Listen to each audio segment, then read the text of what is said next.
and welcome to Life Wants to Grow. This is officially episode 1.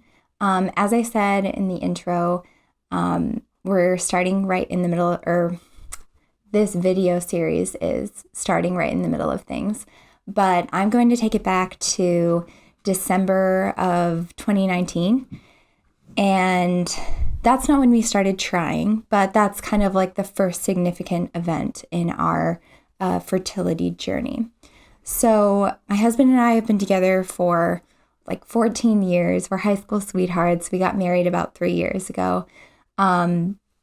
We decided around May of 2019 that we were like, okay, let's try to be parents, let's try to get pregnant. My mom got pregnant the first month she tried at age 30, and his mom, can basically get pregnant if you look at her.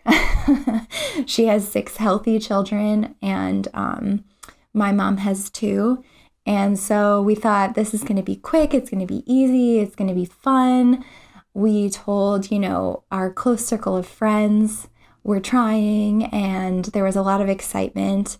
I've always had really irregular cycles, and I also have something called protein S that runs on my dad's side. So it's a blood disorder basically that affects your clotting abilities. And so I had been diagnosed with that, just like a very, very mild case of that early on, like maybe when I was like 13 or 14. And so I was under the impression that I had that. So I went to the OBGYN right away and said, hey, we're trying.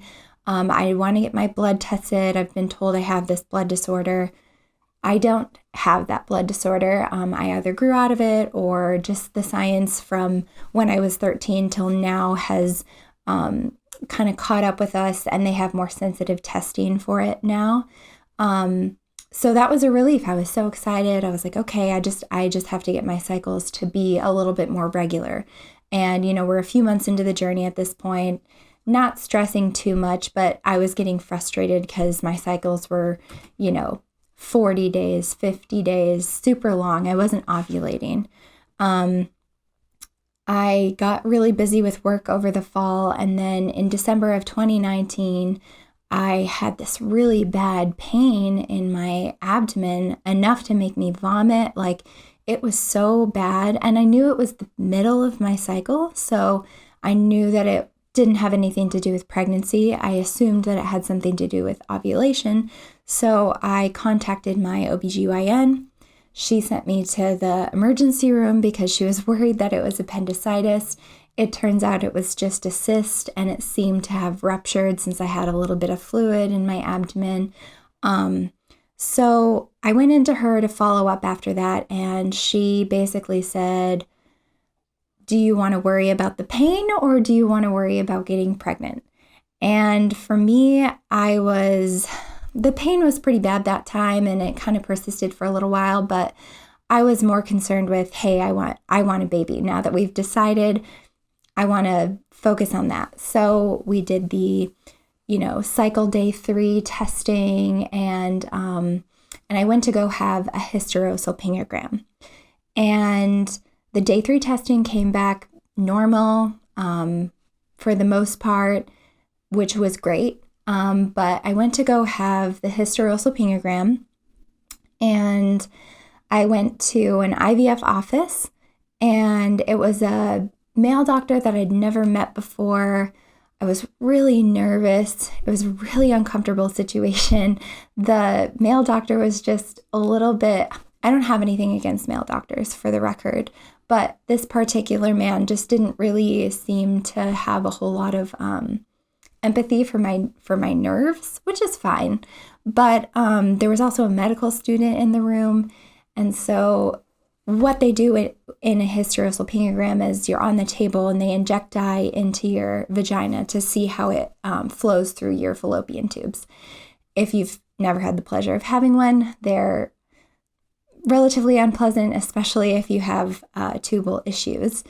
And so it shows up on a screen behind you, and you can kind of look at it and see.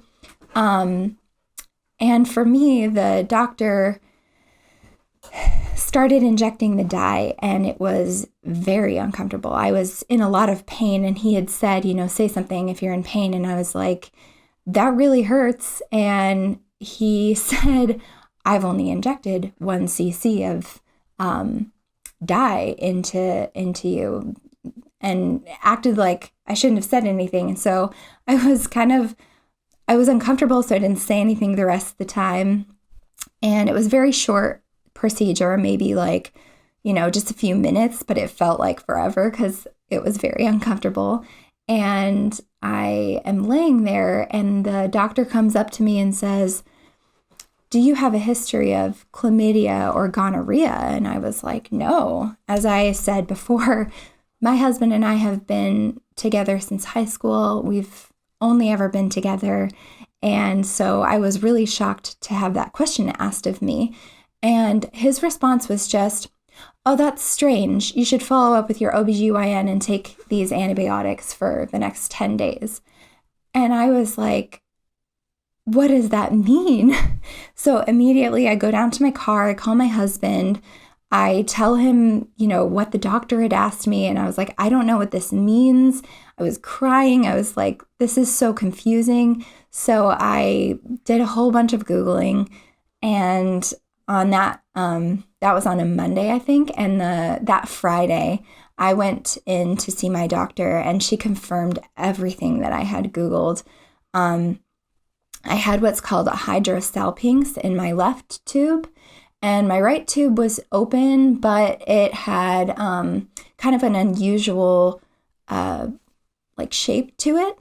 So she said the chances of me getting naturally pregnant were very slim, and that if I did get naturally pregnant, the chances of me having an ectopic pregnancy in that right tube were very high based on the findings from my hysterosalpingogram, and that I should look into IVF because that was really my only option. And I was devastated. I don't know anybody who's done IVF in my immediate circle. My family has never done IVF. I've, like I said, my family has very fertile history. I was completely crushed. Like, how could I have had some crazy infection and just never known about it? I couldn't believe it. I felt so betrayed. So it took me about a week or so to kind of just even process the news. I didn't really know what to do. I talked to my mom, and my family is extremely Catholic. And so the idea to her of me doing IVF was just really upsetting. And so she did some research, and there is a whole body of research done by the St. Paul Institute, which is a Catholic institution, and it focuses on natural reproductive health for women. So it's called NaPro technology. She sent me the website, and I did some research on it, and I actually found that there was a doctor here.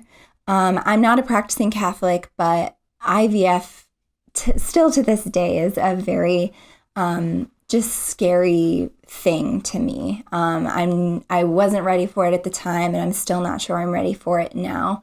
It's a lot to go through, and we'll see if that becomes part of our journey, but it for sure was not part of our journey quite yet. So I made an appointment with the doctor that's here in town, and it was very positive.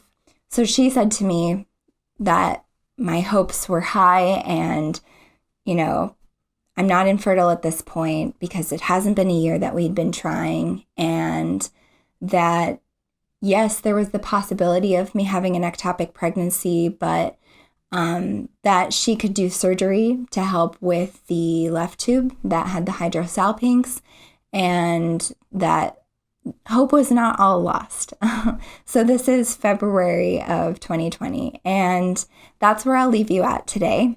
In the next episode, we'll see what happens just a few weeks later, but I was feeling so hopeful that, there is a possibility I'm not going to have to do IVF, and that everything's going to be okay. That's how I felt at the time. So be sure to like the video and subscribe. And like I said, there'll be a audio only podcast version coming soon. Thanks for watching.